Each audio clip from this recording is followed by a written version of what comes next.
TEDx. TIAA is on a mission. Why? Because 54% of Black Americans don't have enough savings to retire.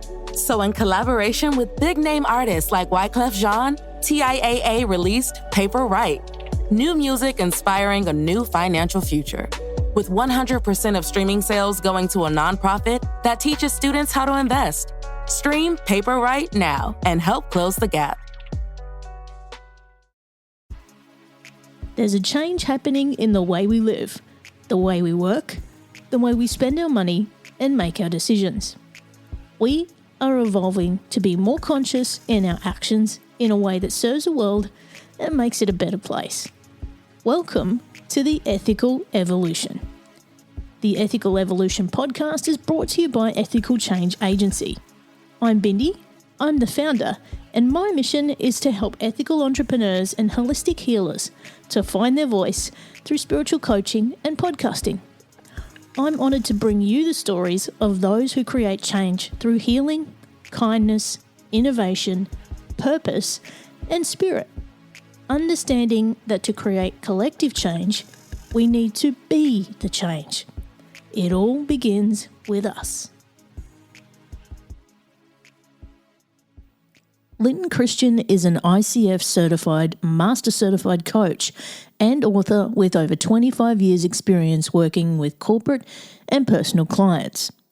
Lyn was a Director of Innovation at Franklin Covey, an ambassador for the World Association for Business Coaches. Today, Lyn is a trusted advisor to various companies and has been a featured keynote speaker on stages such as TEDx.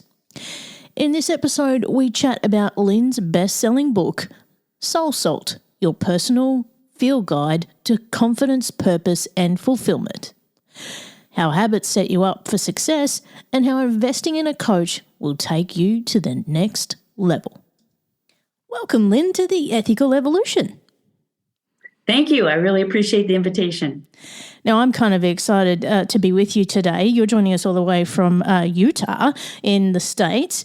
For those people who've been living under a rock and don't know who you are, can you please go ahead and tell us? Yes, I'm a master certified coach through the International Coach Federation. I'm a TEDx speaker. I'm a competitive athlete in fencing.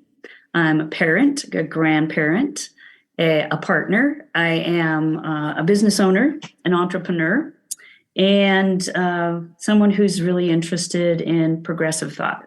Now, you also worked at the Franklin Covey Institute, is that right?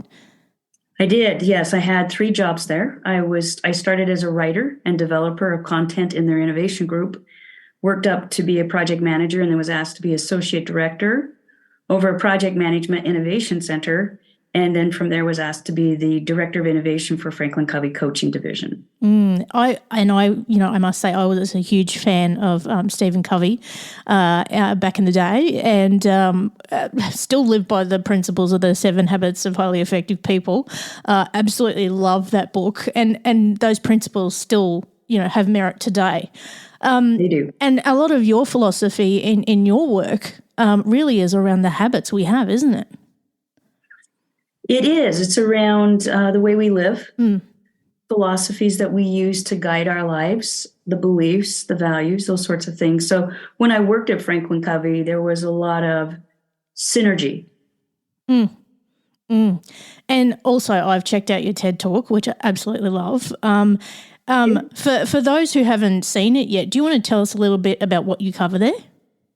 Yes, and I actually came to Melbourne. I certified in multiple brain integration with Marvin Oka and Grant Suzalu after they had published Multiple Brain Integration, a neuroscience approach to inner wisdom. And I talk about how words are not just things. They're actually reflections of perceptions, concepts, constructs that we have within that we use to communicate and share those outwardly. And that we have more than the 4 brains in the head. We have a functional brain in the heart with 40,000 neurons and 500 million in our gut system, which starts here and goes to our back door. And that when we get in touch with that, we can do what my company is all about, find our truth so that we can live it. One of my entrepreneurial clients calls it her gut toaster. And it pops up when things are, the little toaster oven that pops up when things are right or not right. And so that's basically what I talked about, was that if we want to understand how to navigate our life, we get to the salt of our soul, and we all have access through conversations with our head, heart, and gut brain. And I absolutely adore that term, the salt of our soul. And your book is around that as well, isn't it? Yes, in the company. And I was named by clients. So I started coaching in 1998. I didn't formally become a company until 2002. And then I left Franklin Covey and went full time in 2004. Along the way, I took some of my best clients and asked them to talk marketing. And they said, you should be called Salt of the Soul. There's one part of what you do that's very tangible, and we can manage our time and our habits and our lives better. And then there's this part that's esoteric, Lyn, that we can't put our hands on it, but you just touch pieces of us that are nothing short of the soul. And so when the group said, well, you should be Salt of the Soul, it didn't roll off my tongue, but I thought, what if we transpose that and call it Soul Salt? And so that's how the company was named, by people who had experienced my coaching. And then when I wrote the book, it just seemed correct that the book should have that same title. I absolutely love it. And it really it does get to the heart of everything that you are about. And the thing I love about you that is very different to other coaches that we traditionally see in your field is that you do have that connection with the soul. There's that more, the inner workings of us, more so than the external hustle and the winning and all of that kind of stuff. Which I think, a lot of our success comes from our inner wisdom and our inner health rather than anything external. Would you agree? I absolutely agree. Yes. And so I actually want to talk to you about intuition as well, because this is a big part of this too, right? So when we talk to leaders, whatever their field is, even entrepreneurs nowadays, I don't actually like the word entrepreneur. Can I just say that? It's not one of my favorite words. It can mean so many things to so many people, and it's up to perspective. But let's say you're a leader in your field, whatever you do. Intuition plays such an important part. And again, it comes back to that inner knowing in your decision making. Can you give us some examples of how you help leaders actually find that? If they want to find it. If they don't want to find it, then I use it on their behalf, where I'll pick up things and know just the right question to ask, or maybe the correct analogy or metaphor, and say, may I share this? And I'll share it. Did you get anything from that? And then they give me the feedback. So sometimes I can work with someone and I use their ability to listen to the heart and the head and the gut, and we'll go through a formal series of questions that activate the heart brain and the gut brain and the head brain. And I'll have them track where their answers are coming from so that they can see their head's online, the prefrontal cortex is firing, it's talking to the neurons in the heart, we're getting verification from the gut, and they go back and forth and they can feel their answers as much as hear them. And so the somatic experience and that visceral experience of hearing what their truth is makes quite a profound shift in how they can now function with more confidence and decisiveness. So they don't necessarily even have to believe in it for me to be able to activate it in them so they can use it, because it's present in all of us. And if they have a hard time talking in those terms, that's fine. We don't have to go with those terms. We don't have to disrupt the ecosystem within them to have them access their inner wisdom. Yeah, and I know for me, in the work that I do, I would be completely lost without my intuition. That's how half of the things I create come about. Because exactly. Like if you're in that flow and you're in that energy of without that resistance, and it's just organically coming to life for you, that's when you know your intuition's, on that sweet spot and that you're exactly where you're meant to be. I agree. Yeah. Yes. Now, for those people who want to actually get in touch with you and learn about your coaching, Lyn, where can they go? Soulsalt.com is the best place for all things. I have my blog there. We have our online courses there. You can connect with the book there. I'm more active on Instagram, on Soul Salt Instagram, or even my personal Instagram, which is Lyn. Lyn is short, Christian. I think that's the hub for most of it. We have boot camps, we have master classes. That is the hub. Mm. Now, you were mentioning earlier that you're also an athlete, and you've picked a very strategic sport, fencing of all things, and I find that fascinating, absolutely fascinating. How did you get into fencing? Well, if you get into my book, you see a chapter called Possibilities and having a possibility practice, and I've had one for a very long time. There are many heart dreams, aspirations, notions, wishes that we all have, and they gurgle up across a lifetime. And I pay attention to those. And so at one point in time, I ran into a fencing foil that my cousin had. He was in a play, Pirates of Penzance. And I said, what is this? This is a weapon. This is not a toy. This is not a prop. And he says, oh, yeah, this sport is sword fighting, and it's in the Olympics. And I watched it, and I was like, I want to do that someday. So I went to college, and there was a class, and I took it.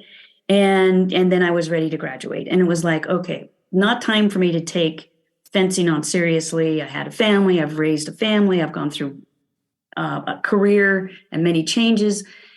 But somewhere in my 50s, I ran into Jim Jones, which is a world-renowned gym. And they had sponsored me in their gym because I had been their coach. They wanted to coach me. And they showed me how strong I was and how much endurance I could build. And so I started triathlons. And after a while, after several years, and I took on triathlons because I almost drowned as a child. So I want to face that fear. Finally, I was like, I'm turning 50. I don't know how to swim. I need to come out of the closet about that and talk about that. So my kids didn't even know. And so I learned how to swim and compete. But after several years, I realized I hate the swim. I hate being in open water, competing that way. I love the competition. I love what it's doing for my physical fitness, but it was also wearing down my body. You can only pound for so long. And I was losing agility, coordination, balance. And so I decided this is the time to pull out that weapon out of the closet and learn to fence so I can regain some nimbleness, some agility, some coordination, and keep my brain sharp, because you're playing a combat sport with another person who wants to take you out, and you are playing chess with weapons. So it is very strategic. I tend to have a very strategic mind, and I picked some very good strategic coaches to guide me, and it's just fun. It's fun to keep the wellness and the fitness going and the sharpness going. And I feel like when I finally let myself be a fencer, I recognized how much of who I really am gets to be portrayed through that sport. And you've been doing that for a few years now, haven't you? I have, yeah. Yeah. Since at least 2019, I think, was my first national event that I went to. I was not really prepared for it, but I went to it anyway. I was such a novice. Oh, well, we've got to start somewhere, don't we? Yes. And what's your goal? Do you actually want to get to an Olympic level with this, or where you want to go? Yeah, I want to get to a mastery level. So it takes about 10 years. The learning curve is pretty steep in a fencing in that particular sport. There's so much technique and nuance. And so my goal, I've gotten close. I've reached 10th in my age group of the nation at one point. I'm 15th, 40 to 70 now. As of last weekend, I went to another national event. I want to be able to be good enough to be invited on the veteran team of my age group and go to the world and compete on the world team. And last year, the USA team just rocked it in Croatia. Absolutely rocked it, individually and collectively. So we have a very good veteran team. In fact, the Vet 60s, which is my division, is really considered in the veteran fencing world and women's épée one of the most competitive groups of athletes. That's incredible. Well, I look forward to seeing you on Team USA in the near future. Oh, thank you. And, it makes me curious to think, with your illustrious career and all the strategic coaching you've done, is there any learnings that from that you can apply to fencing? Oh, absolutely. After January, after I was ranked 10th, my coach and I had a serious discussion. I won that ranking, and I got an E rating. This last weekend I moved up to a D. It's like in martial arts where you go up a color in the belts. We sat down and got serious about how I won, and I won because I had 2 really good attacks. And we recognized that if that's good, but if you want to go for mastery, I needed to blow my game up, take away what I was really good at, learn the things that I hadn't learned yet, and then piece them back together. And that's where we are. There are times when I'm working with an executive or an innovator or small business owner where what got them to a certain level of success is not going to get them to the next level. And you need to blow your game up. You need to stop relying on the 1 or 2 tricks that you have that are working, because if you want to go to the next level, you have to have a full bag of tricks. You have to really have a broader area of expertise.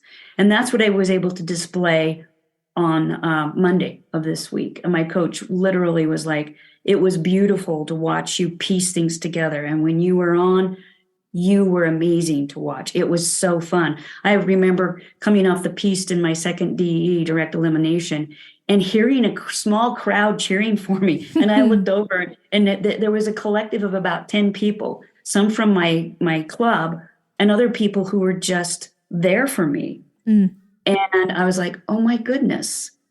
And they were pleased with what they saw. And I was like, I know I was pleased with what happened, but I was like, oh, they get it. I want to give those kinds of experiences to my clients. I know the rigor of discipline. I spend 20 to 25 hours a week just on my fencing and my fitness. And so I know what it takes if you're going to go to the next level in anything.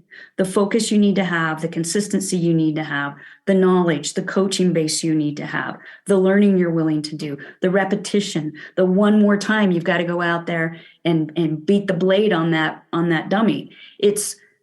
I know by applying what I do in fencing assists me to understand being in the trenches, being a novice, being afraid, facing down an opponent, making decisions in the moment, messing up, and then picking yourself up and going again. So by fencing, I really call it my lab of personal growth that I can reference so that when one of my clients is in a similar vulnerable spot, absolutely can empathize with them, but even more importantly, have compassion and wisdom of how to support them.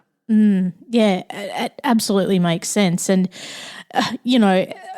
mastery, we talk about those habits again. We come back to those habits. And, I think I was reading an article of yours where, you talk about starting out your day, and really those habits at the beginning of your day really set the stage for your entire day and how it rolls out. Yes.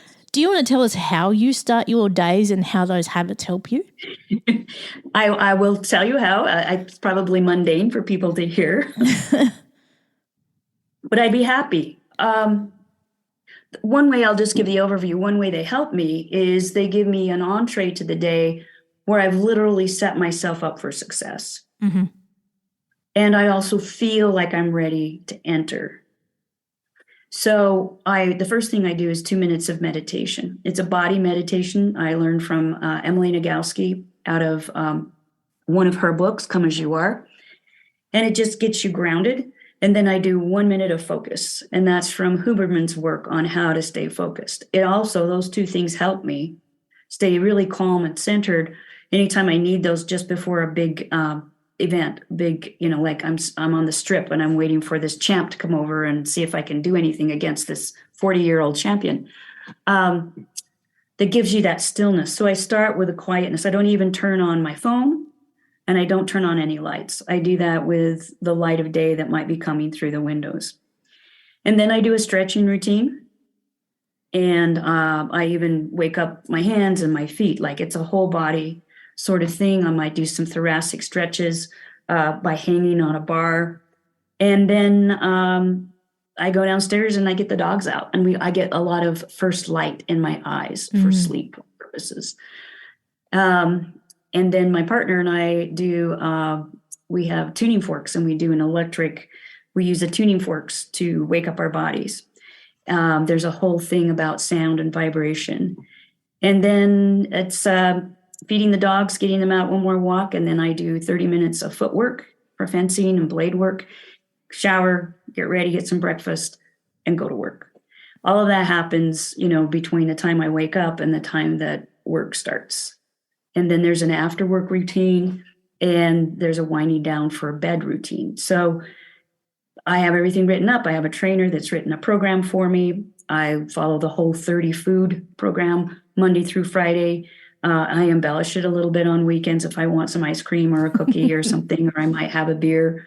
But that's really a lot of routine, a lot of ritual, a lot of repetition, and a lot of mindfulness that just sustains and supports me to be quiet and still so I can hear my inner wisdom and be prepared to listen astutely and be attuned in to my clients. And I was speaking with a fitness coach recently from Florida, and they were talking about getting up incredibly early every morning, and not sleeping in. And I think he gets up at like 3 a.m. or something silly. But there's people like Mark Wahlberg who get up at 4 a.m. He's got the 4 a.m. club. Do you have any philosophies about getting up early and getting into the day early, and going with those circadian rhythms? Well, I think that's the key, isn't it, Mindy, is finding your circadian rhythms. The one thing I get cautious about, and I'm not saying that these people are not also prescribing to this, we need our sleep. We do. 8 to 7, 7 hours, 8 hours, 9 hours. I raised 3 children, and often on my own. Single parent, and I know what it's like to go to bed at 10:30, get up at 5:30, to get everything done, to take care of 3 children, yourself, and a job and a home. Now that I'm in a position, I wake up at 6:15, 6:30, and then I let myself wake myself up on Sundays. Saturday, I have an relatively early morning open fencing that I attend. So the one thing that a lot of us need to be aware of is what our sleep requirements are and fulfilling those. Because without sleep, it's just like being drunk or drugged. And we are not able to be at our prime or our peak performance when we're tired. Yeah, and that does so much to our brain, doesn't it? And our decision making and our coordination, and like you say, it's like being drunk. So sleep is important. It's also part of that self-care. And if you can get into that rhythm of finding your own circadian rhythm, and I know you mentioned earlier about getting out in the sun and first thing in the morning, that can do so much for your sleep too, can't it? Yes, it can. So anybody that wants to follow this, you can look at Andrew Huberman out of Stanford in California. He has a great podcast called the Huberman Lab. And if you look at about sleep and focus and those kinds of things, there's just nothing that can beat getting up in the morning and getting that first light from the daylight, the sun, even before the sun comes up. And then the other thing that I do is go out with the dogs once or twice at night as the evening is coming on and the lower level light, or even if the sun's beyond the horizon and you just have the sun glow, that tells your body, back to the hunter-gatherer times, yes, now it's time to sleep. We'll get up in the morning again, and when that light hits us and you get that into your ocular system, it's go time. But it's really hard to sleep if you're messing with screens. You have screens in front of you, and it's the last thing you see or the first thing that you see. I mean, you can tell it. You go without looking at a screen for the first 45 minutes of your day, and as soon as the screen goes on, your brain changes gears. Yeah. Yep. totally. And I work in digital, and so I'm constantly in front of a screen. And on weekends, I try to at least find a good chunk of time where I'm away from a computer, away from a screen of some kind. And it makes a world of difference. It really does. Yeah, you're right. Yeah. Now, one of the things that, as I'm also a coach, but I'm more of a spiritual coach, people find they don't think they need to invest in a coach, which, budgets are tight nowadays. I get it. But I was recently talking to someone who is a recovered addict, and they've actually employed a coach to help them be a coach. And their approach has just been incredible. And I think one of the things we forget is that we can't do everything by ourselves. Like you were saying before, it's having that toolkit for mastery. So, you've got to max things out beyond what you know, and you can't do that on your own. Can you tell us why you think coaching for people who want to take it to the next level is so important? Yeah. It's neuroscience that's proven this. I'll come from two different angles. The first one I'll put a pin in. Our brain, the mammal brain that we have, is so big. The other mammal that comes close to it is the bottlenose dolphin. But we have like 50 times more power in our brain and more space for functionality. So we'll put a pin in that and come back to that. The second reason that coaching works is neuroscience has now proven that there are neurons in our head, heart, and gut brains that will not fire and wire together and give us new connections for new possibilities and new potential without somebody on the outside facilitating our conversations with ourselves. So if you go on your own, you'll go so far. Yeah. You can self-teach so far. If you want the edge, you've got to have a coach or somebody who's a good facilitator or mentor or guide on the outside that's not giving you all the answers, but teaching you to think beyond your frame of reference and to nudge you and to inspire you and to get those neurons simply to fire so you have those new networks for new possibilities. I know this. I've had to learn fencing, and there are some moves that are so technical and when to do them that I'm going to fail more than I'm going to succeed. But having a coach who can help me give me this word and then this move and then this nuance and then turn it this way and then another coach who sees it from another direction, eventually I can hone it in. Without that outside feedback, I would be 10 times longer. So there's that. Now I'll go back to the first one.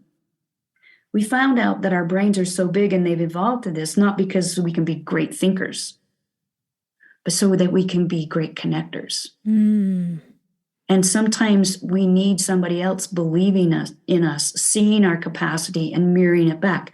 Sometimes we don't know what's possible for us until we see someone encouraging us and we do it. And then through their feedback, they can mirror to us what that looked like, or we can see it.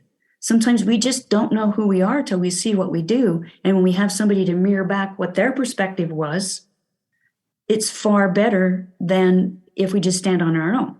Had I not had my coach tell me how spectacular it looked to see me getting 15th against 40-year-olds, I wouldn't have seen through his eyes that there were some of my touches that were so precise, they felt textbook. Even one of my peers said, I hope you go back and watch that video. It was beautiful. Well, I can feel it on the piece, on the strip, but I don't know how good beautiful is until I get some outside feedback that says, yeah, it's as good as it felt. And if you have a coach who's well-versed in whatever it is you're trying to get to, they know how to get you there. They can give you that feedback and you can build your trust in yourself and your skills so much faster. I think some of my clients would get to the same conclusions that they're getting to, but it might take them 18 months longer. Mm-hmm. And some of them don't have 6 to 18 months to wait. Yeah, I completely agree. And, I think having that feedback from someone who has already reached that level of mastery really gives us that motivation to continue to grow and stretch and go further. I agree. Yeah. Yeah. Now, you also mentioned just before, as part of your routines, you use tuning forks and vibration and sound. I actually spent 2 years going through sound healing, which absolutely transformed my life. How did you find tuning forks to change your daily habits? Yes. So my partner is a physical therapist, and she's always looking for new healing modalities. And she found Lyn Christian. We ran into somebody. We did a joint trip to Ireland, Mm-hmm. and there was a local guide there that took us through the Baron, and she was offering those. So we purchased one of those, a tuning fork session for each of us while we were there. It was magical. And then Susan and I went to Vermont, and Susan got trained on it. And one of the things we started to notice is how much our body is like a battery. There's so much electrical current. And so it tunes us into a frequency every morning. It's like a meditation. We put on music, we go for 5 minutes, we do it in the same room within 5 feet of one another. And there is an aliveness and a vibrancy that it brings in that I really do have a strong, I can verify it works. Yeah. Absolutely. And also my healer was trained by Eileen as well. So, yes. Gosh, what a small world it is. Right. Now, Lyn, I've got the last big question for you. What's the change you'd like to see in the world, and how can we bring it to life? The change I would love to see is I would love to see the women of the world rise up in their power with dignity and grace and compassion and wisdom and strength. And when they do that and stand side by side by men who have been tempered to be able to eloquently and masterfully accept the power of the feminine, I think that's when we see the masses start to unite and the transformations that a lot of us are seeking happen. It first has to come through that female rising, which I believe is happening. Yeah, I couldn't agree more. And women are such powerful beings if they're given the space to grow. And yeah, I completely agree with you on that one. Listen, Lyn, you have been an absolute ray of light. Thank you so much for being a part of the Ethical Evolution. Bindi, thank you for the honor of being here with you. Thanks for listening to the Ethical Evolution podcast. If you're ready to be the change and would love to work with me on finding your voice through spiritual coaching or creating your own podcast with impact, visit ethicalchangeagency.com.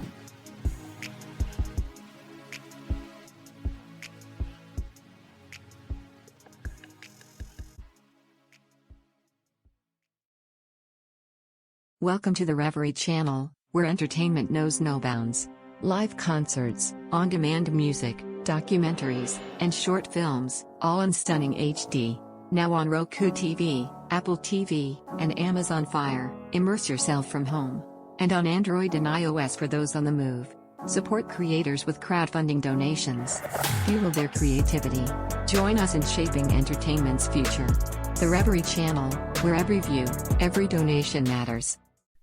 Welcome, explorers of the human experience. This is Let's Talk Soul, and I'm your host, Claudia Monticelli. We're not afraid of the great mysteries of existence here. Soul versus consciousness, we're on it. Spirituality versus science, we've got that covered too. Join us in navigating these profound topics with wisdom, curiosity, and a dash of audacity. Whether you're a spiritual veteran or just starting your journey, Let's Talk Soul is your passport to the unknown. Let's Talk Soul, diving into the depths of the human spirit. Subscribe now wherever you get your podcasts. Electric acid.